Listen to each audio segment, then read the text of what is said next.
Ciao, ciao.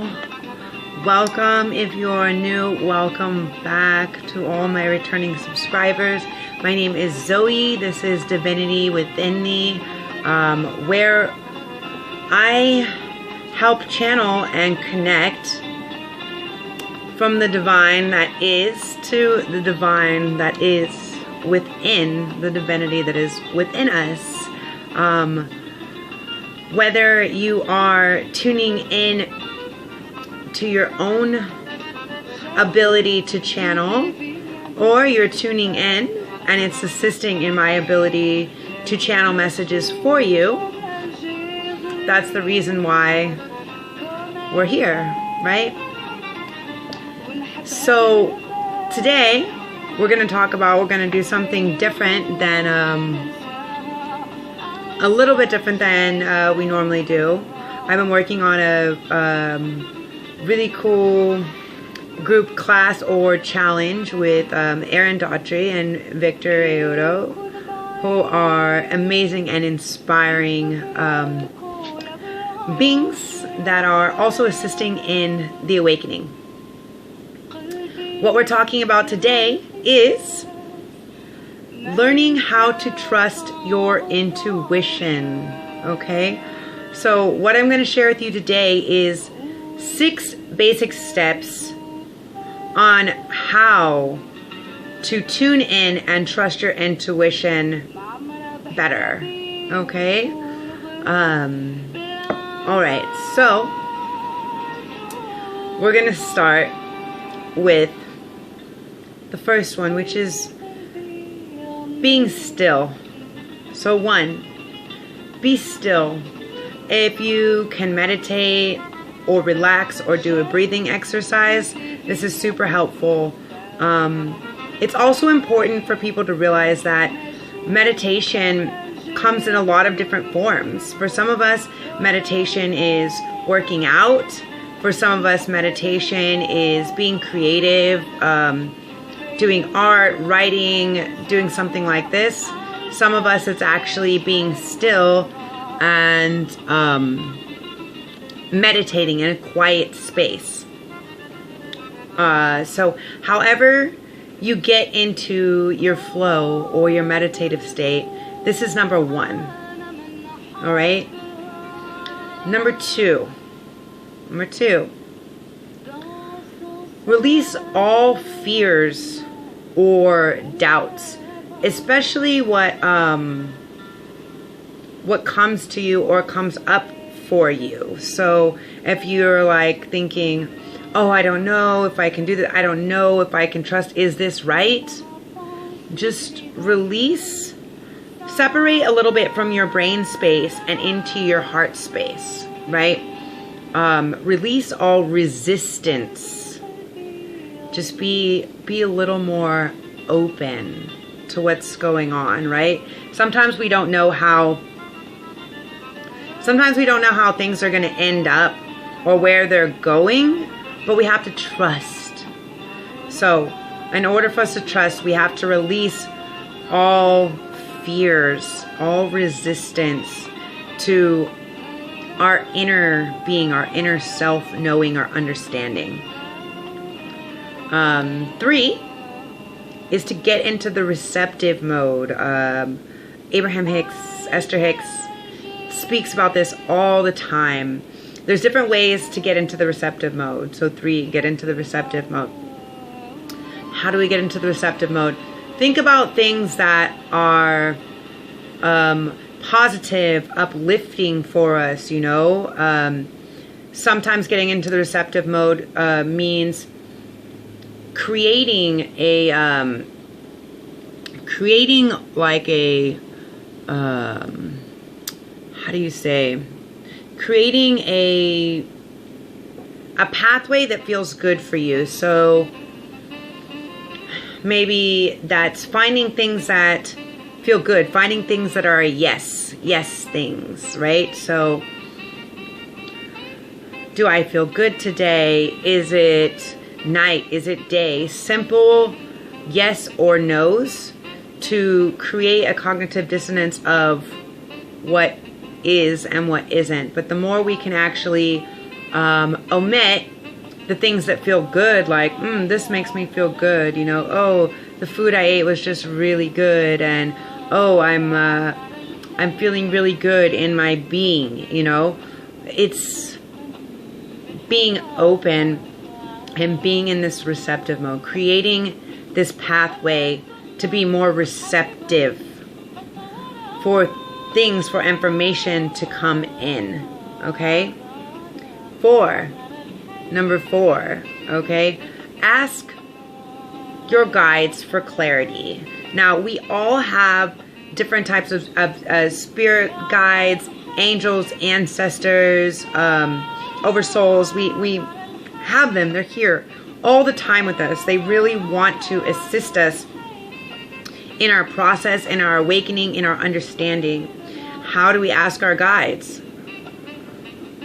You can get into a meditative state, or you can simply ask, you know, I'm calling on my guides. I'm asking my angels. I'm open to receiving the messages. I'm seeking clarity on something specific. So it's like, if you go to a restaurant, you know, and you're hungry, but you don't place an order, you're not ever going to get food or anything brought to you. So it's the same with our guides. When we place the order to the divine, when we ask for assistance, when we ask for help, when we ask for clarities, when we ask for blocks to be removed or for understanding to come in, it allows them to actually come in and assist, right? Because it's our journey. So they can just always be there freely directing us. It's our journey. We have to make the path. But when we want clarity or we're seeking direction, we simply ask for it and they come in and they help. How do they help? They help by giving us signs, signals, synchronicities, which brings us to the 5th point. Number 5. Pay attention to all synchronicities, right? What does this mean? Like, sometimes you hear something in a song, sometimes you see a sign, sometimes you see a color or hear a word, or, you know, you feel something that feels good, like in the flow. And those are all synchronicities. And the more we can pay attention to these synchronicities, the more they will show up for us to assist us in our path.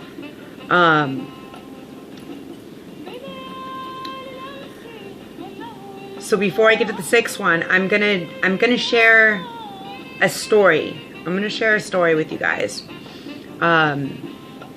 So while I was touring Europe, I was really called to go to Italy, right? And I thought I was supposed to go to this one place, and it wasn't happening. There was all these blocks and everything that was coming in.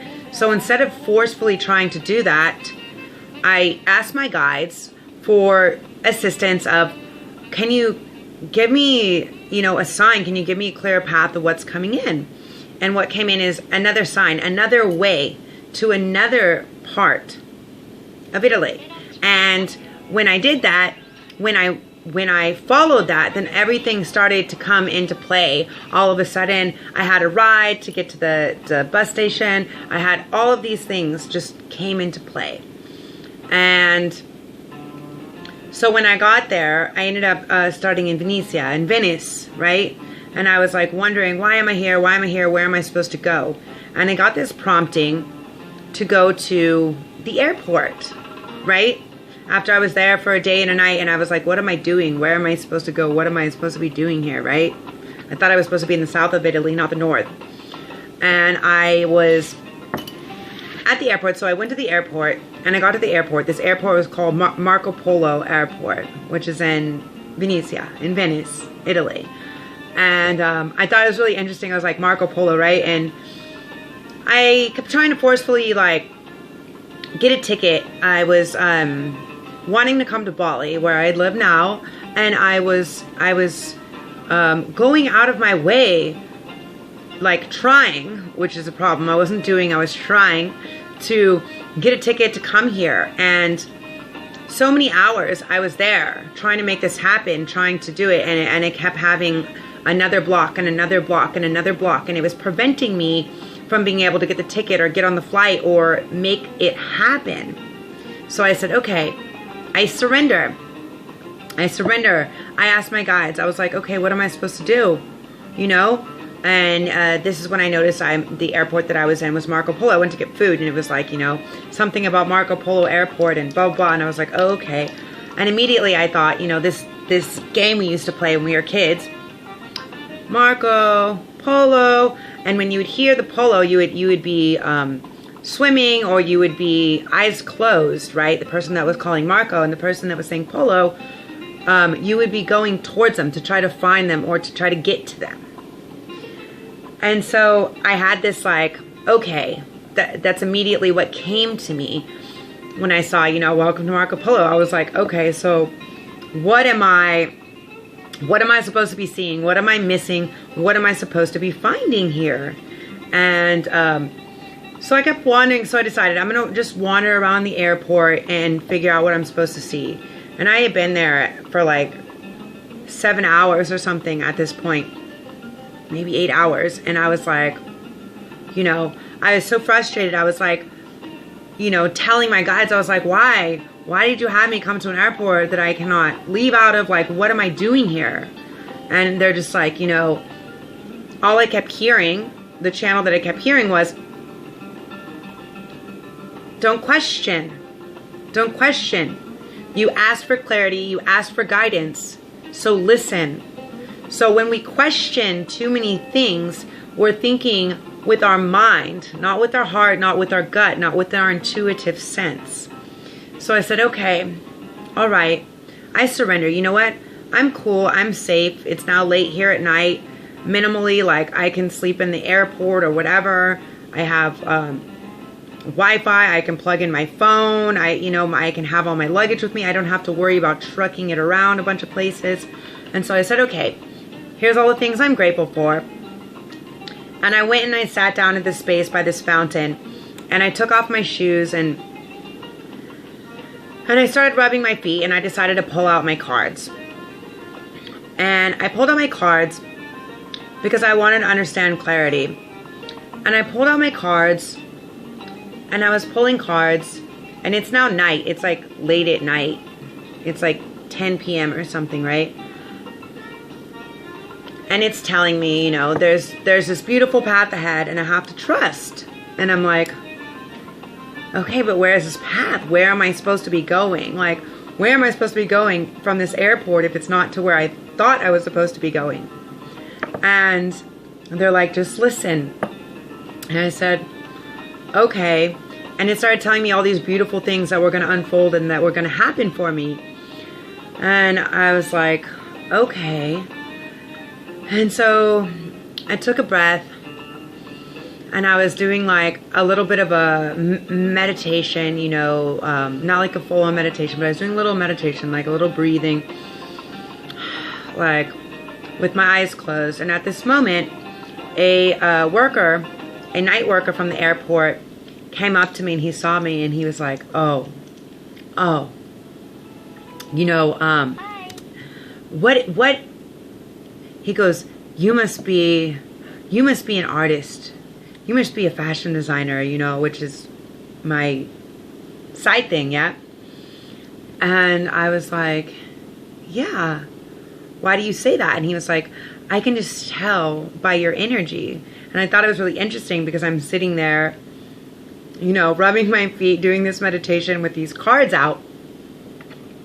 And it was interesting because as I was looking through the marquees and different stuff, I kept seeing Milano. I didn't think anything of it. I just thought, this is a name that we all know that comes with Italy. And he goes, you know where you need to go? You need to go to Milano. And I was like, really? Why? And he goes, I don't know. It's a big city. Maybe you will love the fashion, you know, something. Like, it is where you have to go, you know. Don't leave. I don't know where you're going to, because I obviously am at an airport getting ready to go. He's like, but before you go, you need to go here. And I said, okay, all right, why not? You know, like, maybe I'm supposed to go to Milano. So I pulled some more cards, and it's like, you know, like telling me, yeah, like, listen, something, and then I look up and I see something on a feed of a TV or a screen or an ad or something like this, and something pops up and it's like Milano, and I was like, all right, this is like my third sign, you know, and once you see something or get a sign or a signal or a synchronicity, 1 or 2 times, and then the third time it comes up, I'm like, okay, I'm paying attention now. So then I began to look into ways to get there. You know, I began to look in, okay, well, I'm too close. I don't really want to fly from there to here. And okay, maybe I can rent a car. Or maybe I can work with this. And I was having an issue because my cards were blocked. My bank was blocked. And I was like super stuck. And that's why I couldn't get these tickets, because I was waiting for this block to come off before I could get on, because I had an issue with a merchant from somewhere that I went in Venice, and my bank put a hold on my card. And I was like, man, I only have X amount of dollars, you know, with me. And so I started looking into other ways that I could get a ride share or do something to get there. And then it came to me that when I was on the bus coming up to Venezia, before I got to Venice, I actually had stopped at we had stopped at the airport to drop people off. And even though I was like sleeping, because I was like on this long, I was coming from Croatia to Venice, and I was on this long ride, and I remembered we had dropped people off at the Venice airport, and I was like, oh my God, there's a bus from here. So then I'm like, okay, I have to look up this bus. So I looked up this bus, and I was like, oh my God, yes, there's buses. There's so many buses from here, right? And I'm like, oh, sweet. There's 2 more tonight. There's one that leaves in like 15, 20 minutes. And then there's another one that leaves at like midnight or something, right? And so I was like, this is what I have to do.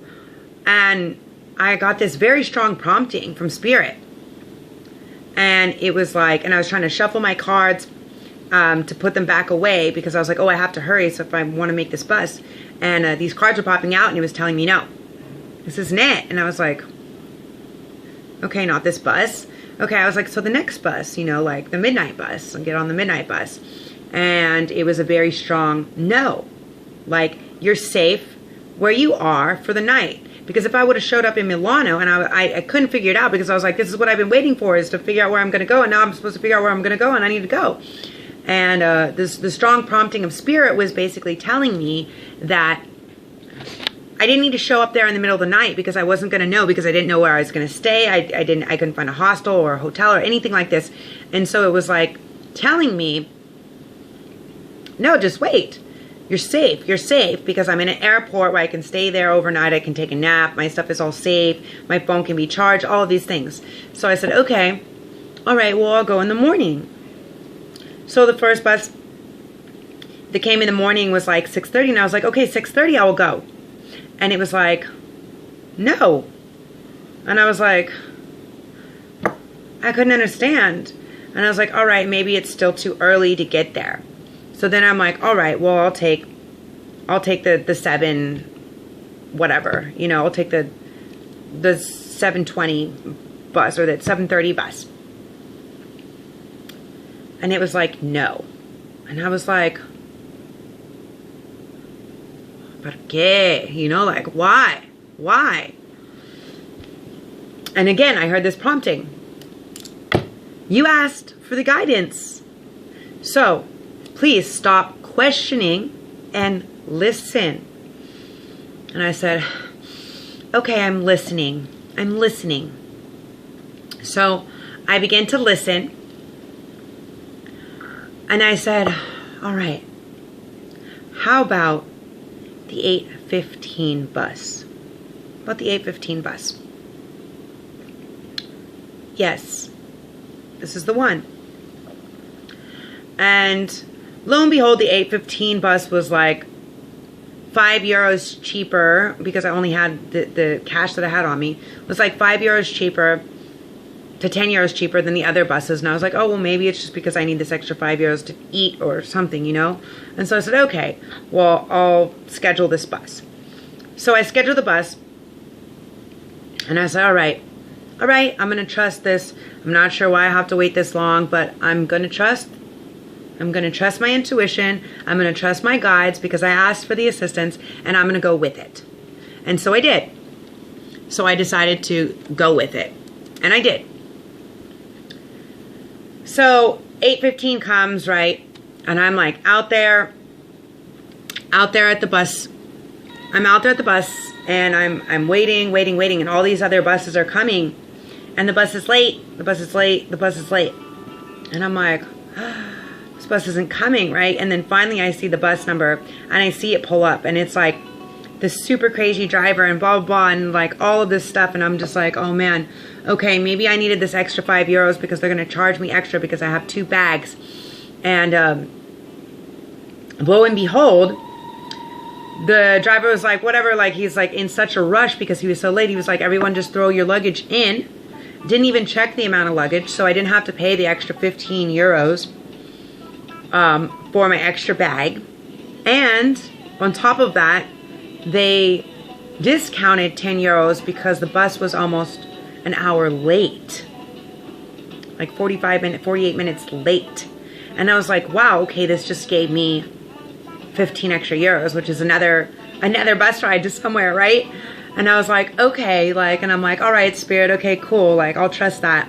And normally in these buses, I sit in the very back of the bus, but for some reason, I felt drawn to sit in the front of the bus. And I was thinking, why am I sitting in the very front of the bus behind the driver? I don't know. I'm like, whatever. This is just where I'm supposed to be, and this is where I am. Okay, cool. I'm going to see everything. And I really couldn't figure it out, you know, because I was in the north of Italy, and I want to get to the south of Italy. My grandmother's from Calabria, which is in the very south of Italy, which is where I was attempting to go when going through Italy. And so I'm on this bus, and the third stop comes, and the guy stops, and he is like, all this stuff, all this talk to this other person, and this other kid gets on the bus, and he sits like on the seats across from me, and he's like looking at me, and I'm wondering like, what's the story, you know, like I don't really know, whatever. And I'm just there, and I'm doing my cards or whatever I'm doing, and I'm just like, okay, whatever, I'm on this journey, right? And the next stop comes, and the driver is like, I have to get off, and I'm like, what's going to happen? There's going to be another delay. All right, I'm just being patient. And the guy that was sitting across from me that kept staring at me was actually the new driver that was coming on. And he asked me, he goes, you know, he asked me before we started going, he was like, what is your name? Where are you from? And blah, blah. And I was like, you know, I introduced myself. And I told him I'm from California, and he goes, are you sure?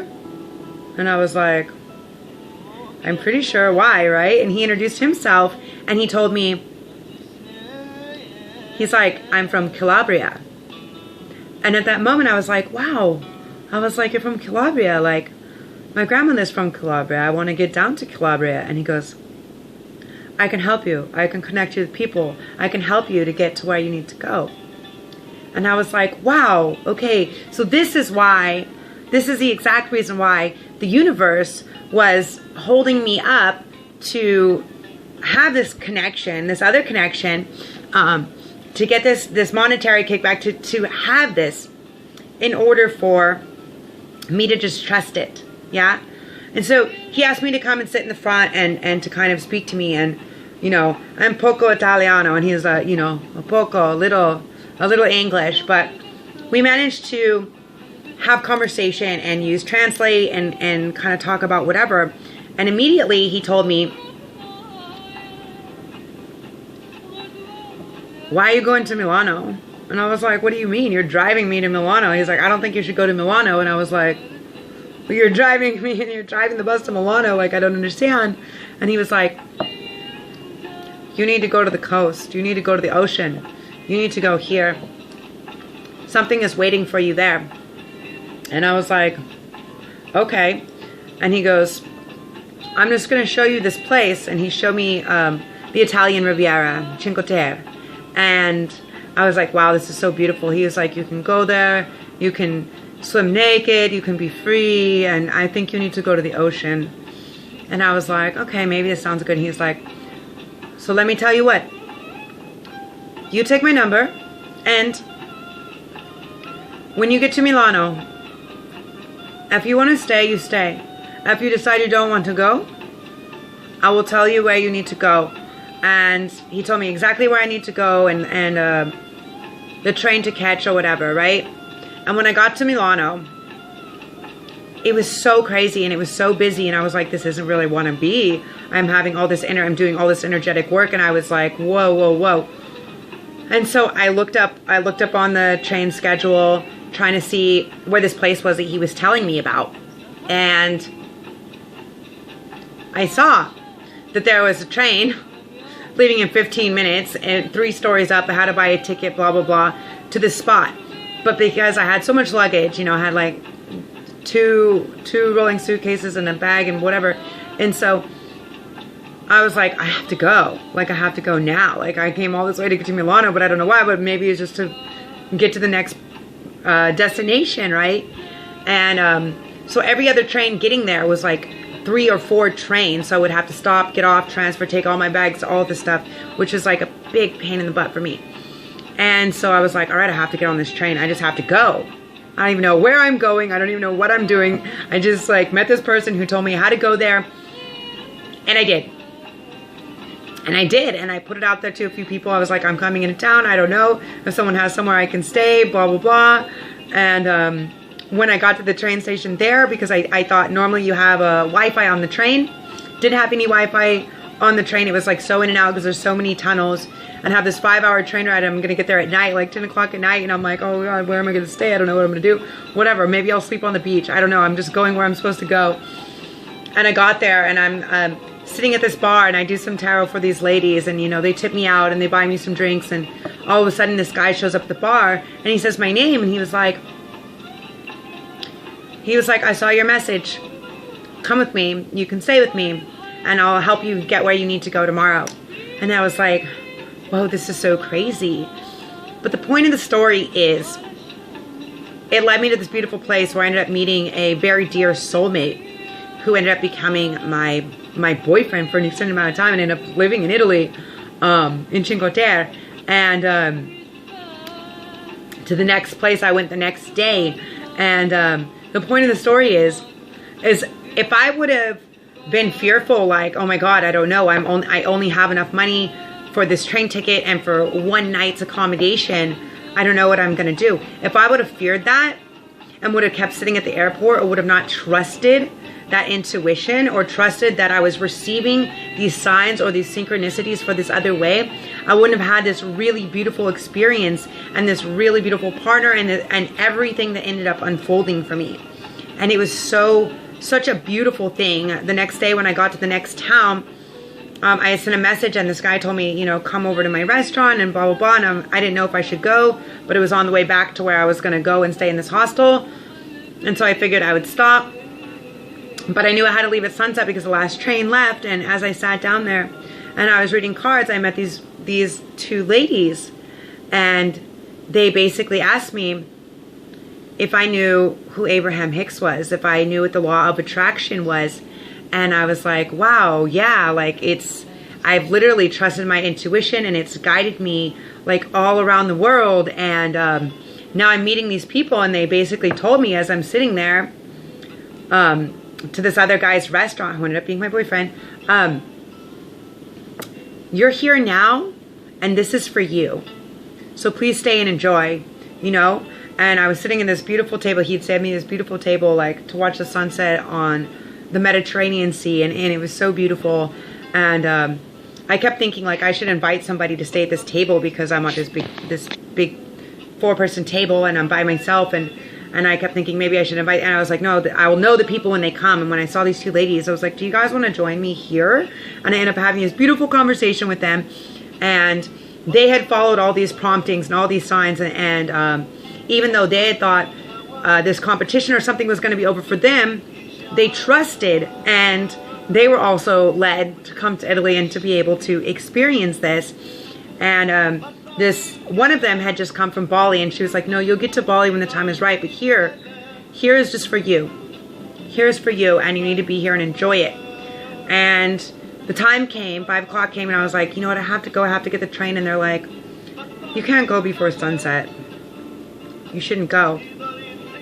And instead of being like, I gotta go, otherwise I'm not gonna have somewhere to stay, I said, okay, all right. And the guy ended up inviting me to the restaurant, ended up inviting me to stay. You know, I met him on Couch Surfers. He invited me to stay. And yeah, he ended up like never leaving or never wanting to leave. It was so beautiful. But the point in the story, you guys, is when you trust your intuition, when you just relinquish fear or doubt or your mental construct of how things are going to play out, everything can unfold for you very beautifully, you know? And it was eventually from there that I ended up coming to Bali, where I live now. And this brings us to the sixth point of trusting your intuition, which is act on that first impulse. Act on the first thing that comes up, you know? Do not second guess yourself or create these pathways that are blocking what could happen. Because that's what we do. Our mind, our monkey mind creates this, and that's what happens.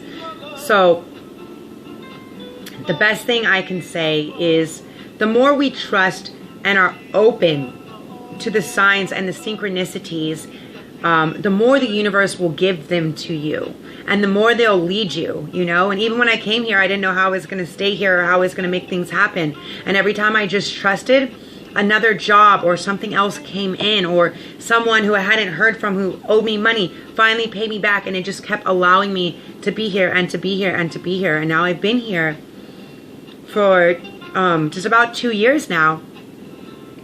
And I've been surviving by sharing my gifts, my spiritual, like teaching people how to trust your intuition and manifest, and doing card readings and all these things. And it's been such a beautiful journey.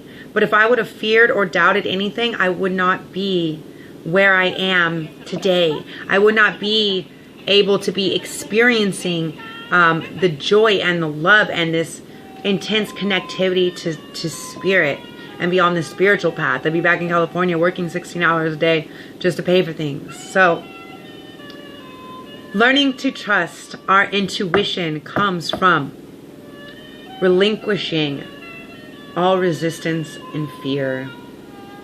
So 1, be still, get into a meditative state. 2, release all fears. 3, get into the receptive mode. Be willing to receive the messages, signs, synchronicity, signals that are coming in. 4, ask your guides for clarity if you need to understand more. 3. Yes, manifest what you want. Pay attention to those synchronicities and act on your impulses. Okay? Don't be impulsive. But when you have something that first comes up, just like the challenge that we were given last night, what's the first thing that comes up? And that's what came up. It was like, manifest your destiny, intuition. And that's why I'm sharing today about how to learn to trust your intuition. Because if I, even being a psychic intuitive reader, if I didn't trust my intuition, I would have a fear on being able to share these things with people, on being able to express them.